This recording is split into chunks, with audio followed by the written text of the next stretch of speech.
আজকে আপনাদের সাথে শেয়ার করব একটি গুরুত্বপূর্ণ তথ্য। প্রস্রাবে জ্বালাপোড়া, প্রস্রাবে ইনফেকশন, প্রস্রাবের রাস্তায় ছোটখাটো পাথর এবং কিডনিতে পাথর, এই সব কিছু দূর করবে একটি গাছের পাতা। সেটি হচ্ছে পাথরকুচি গাছের পাতা। যদি আপনি এটি নিয়মিত 1 চা চামচ খেতে পারেন, আপনার প্রস্রাবের ইনফেকশন দূর তো হবেই, আপনার কিডনিতে যদি ছোটখাটো পাথর থাকে তবে অবশ্যই সেটি 6 থেকে 7 মিলিমিটারের ছোট পাথর হতে হবে। এটি প্রস্রাবের মাধ্যমে বের হয়ে যাবে।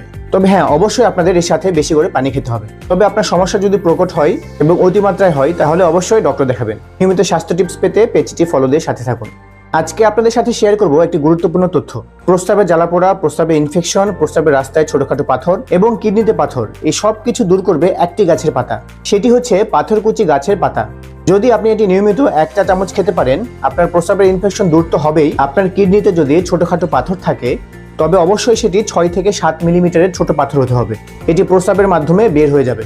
তবে হ্যাঁ, অবশ্যই আপনাদের এর সাথে বেশি করে পানি খেতে হবে। তবে আপনার সমস্যা যদি প্রকট হয় এবং অতিমাত্রায় হয় তাহলে অবশ্যই ডক্টর দেখাবেন। নিয়মিত স্বাস্থ্য টিপস পেতে পেজটি ফলো দিয়ে সাথে থাকুন।